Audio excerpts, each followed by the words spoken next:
Véritable success story de la radio Espace Guinée, les grandes gueules, détentrices des meilleurs scores radio en Guinée, de la meilleure émission talk show, a donné le créneau horaire du départ au bureau et du retour à la maison, récoltant depuis des années consécutives le titre d'émission la plus écoutée en Guinée, toutes catégories confondues.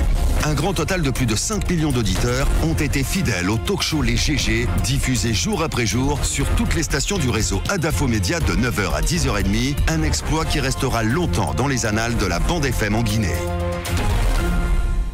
Karma à la fin, Titi, tu disais plutôt par rapport aux pistes rurales, mon cher ami. Oui, aux pistes rurales, je vous évoquais ce dossier où on parle d'un détournement de plus de 115 milliards de francs guinéens avec différents niveaux d'implication. On va revenir largement là-dessus. Il y a la filière coton donc, qui est en souffrance du côté de Kankan. C'est un projet quand même qui, normalement, s'il était bien géré, apporterait une plus-value en termes de création d'emplois, de richesses et donc de ressources à la disposition des populations donc du côté de la Haute-Guinée. Oui. C'est un projet qui aujourd'hui est à l'article de la mort, on va le dire comme ça, de plus de 40 000 tonnes autant de Kassouri et de Sidi Touré à l'époque sous Comté. Aujourd'hui on n'en est qu'à 5 000 tonnes par an. Donc vous voyez combien de fois c'est un secteur qui est en souffrance. Ouais. Il y a cette affaire de tracteurs aussi.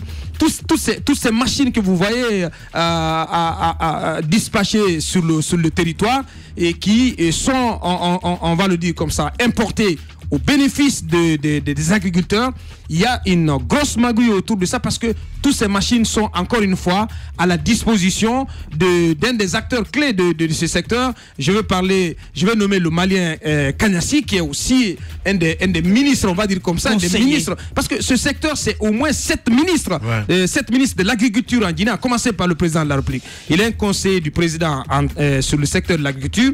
Il intervient dans le domaine des pépinières, dans la gestion des machines, mais aussi dans d'autres sous-segments. Donc, c'est une bataille rangée entre plusieurs acteurs. Ça fait aujourd'hui que notre agriculture, il n'y a pas grand espoir donc qu'elle puisse donc connaître un meilleur sort. Allez-y. Franchement, quelle expérience il a pour gérer le côté tracteur à la présidence.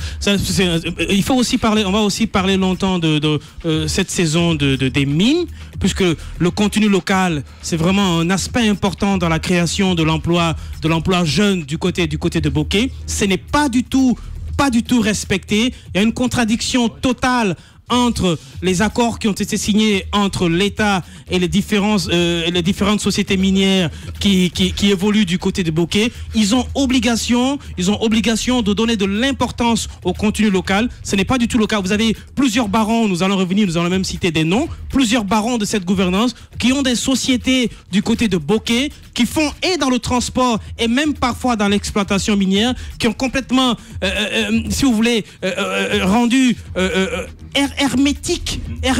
complètement rendu hermétique le secteur minier du côté de Bokeh. Vous ne pouvez pas y entrer. C'est comme dans le trafic de drogue. Aujourd'hui, le secteur minier est complètement fermé.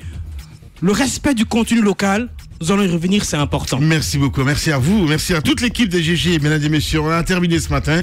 Grand merci à Mohamed Diaby à la réalisation, Mamoudou Kondé était là, Djibril Kabak Kamara, Monsieur Silla aussi, Monsieur Souma pardon était là. Grand merci à Salif Oulifossi. C'est dans un instant sur Radio Espace. C'est Arnaud Béchier qui vous retrouvez avec Zik. Laisse passer la matinée à qui on dit bonjour Arnaud. Évidemment, beaucoup de nouveautés ce matin.